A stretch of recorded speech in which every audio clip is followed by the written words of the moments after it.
Latuf, um prazer te receber, uma honra te receber por aqui hoje. Tudo bem com você? Thalita, a honra é minha. Muito obrigado pelo convite. Latuf, você tem sido um defensor ferrenho da causa palestina. A gente tem sempre lido, te visto, né, fazendo essa defesa da causa palestina, através das suas charges, através da sua voz. E eu quero saber como que você está vendo esse conflito agora, nesse momento, esses ataques. Eu estava agora dizendo para os nossos telespectadores internautas, nesse momento, noite ali na faixa de Gaza, os ataques de Israel são intensos. A gente tem alguns portais transmitindo ao vivo as imagens e é chocante o que está passando nesse momento os palestinos na faixa de Gaza. Eu queria que você comentasse um pouquinho sobre o que você sente vendo tudo isso e como que você faz a análise desse momento. Ô, Thalita, eu decidi apoiar a causa palestina depois que eu estive na Cisjordânia em 98. E naquela época a situação não era tão ruim como é agora, né? Então, nesse momento, você tem o governo de Israel nas mãos de uma coalizão de extrema-direita que está comprometida com a limpeza étnica. Não que os outros governos não tivessem, mas esse é muito mais objetivo, né? Ele não esconde as suas reais intenções. O próprio Netanyahu já declarou na imprensa de que não vai ter Estado palestino. Não existe uma intenção por parte do governo israelense de negociar, de defender um Estado palestino. Isso não existe, né? É um Estado judeu, supremacista, sionista. Então, isso que nós estamos assistindo agora, já assistimos outras vezes, né? Bombardeios indiscriminados. Vale lembrar que o território da faixa de Gaza é um território pequeno, densamente povoado, 2 milhões de pessoas encurralados, sem poder sair, porque Israel tem controle de todas as fronteiras, né, por ar, por terra, por mar. Então, o ministro da Defesa já anunciou que vai cortar alimentos, água, gás, né, da população inteira. Isso é uma punição coletiva. Nós já vimos isso também. E o pior, que eu acho, é que nós estamos vendo esse massacre acontecer repetidas vezes ao longo dos anos, com simplesmente nenhuma atuação por parte da ONU, nenhum protesto por parte dos países árabes, nenhum protesto do Ocidente que defende o mesmo argumento de que Israel é a eterna vítima, que tem o direito de se defender, e os palestinos sempre os terroristas, os agressores. Então, e, inclusive, a imprensa, de um modo geral, a imprensa corporativa, notadamente aqui no Brasil, faz a defesa absoluta do Estado de Israel. Você não ouve, você não vê a versão dos palestinos. Você vai na Globo News, você só vê essa entrevista com um brasileiro que mora em Israel. É sempre a versão de Israel. A versão do palestino não existe. Latuf, comentava justamente isso com o Fernando Horta agora há pouco.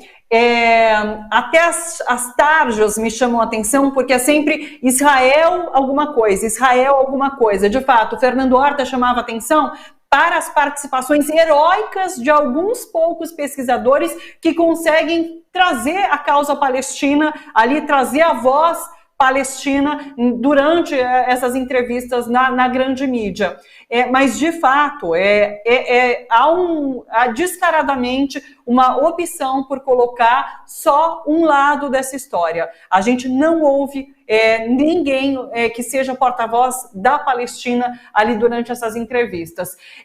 Quando você faz essa defesa da causa palestina, o que você costuma apontar como solução para esse conflito? É a criação de um Estado palestino? Você vê como algo factível nesse momento a criação desse Estado?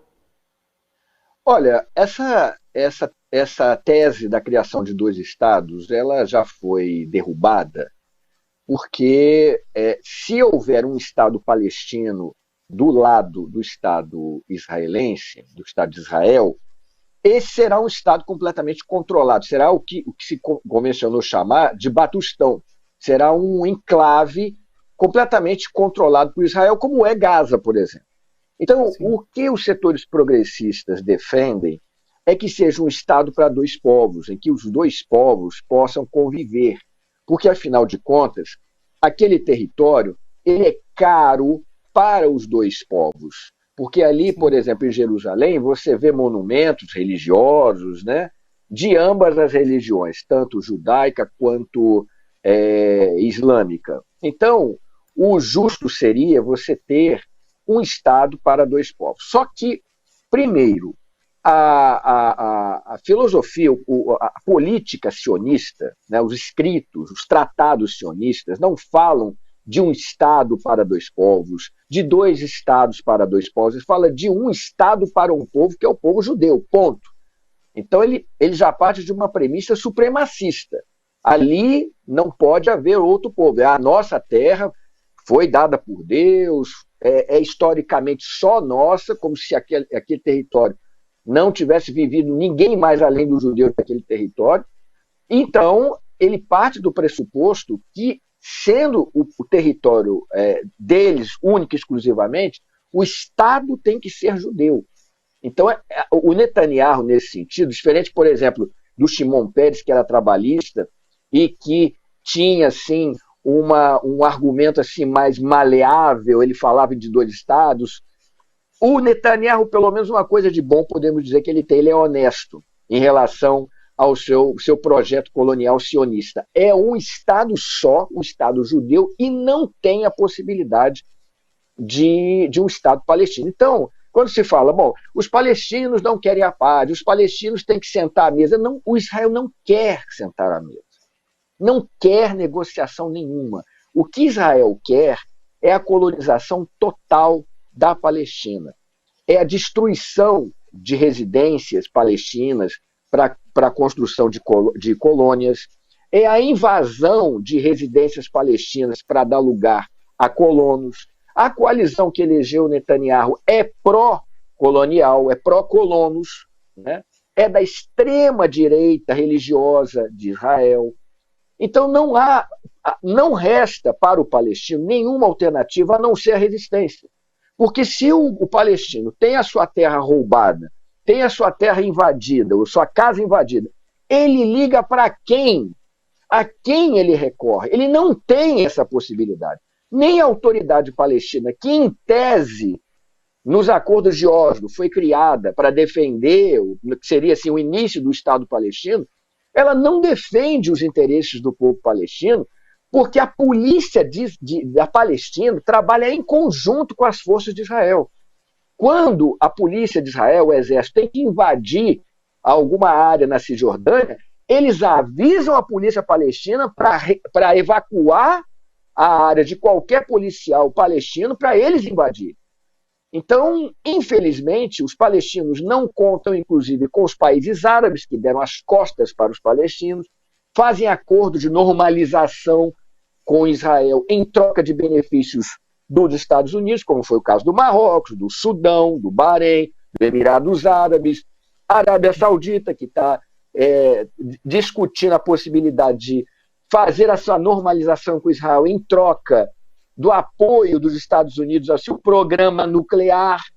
Então, infelizmente, não resta aos palestinos nada além da resistência. É uma luta de sobrevivência. Perfeito. Latuf, acho que a gente vai continuar falando sobre esse conflito durante toda essa semana. Te convido, inclusive, para uma próxima participação, para a gente continuar conversando. Queria saber mais sobre sua atuação nas redes, inclusive, como tem sido essa discussão nas redes, porque eu sei também que há uma disputa de narrativas, né? Como a gente disse, na grande imprensa, há uma narrativa em voga, nas redes também há uma disputa acontecendo. Então, numa próxima vez, eu queria te ouvir sobre isso, tá bom? Mas vamos deixar para uma próxima participação. Muito obrigada por hoje e até uma próxima. Um beijo para você. Muito obrigado, obrigado. Estou sempre à sua disposição. Obrigado.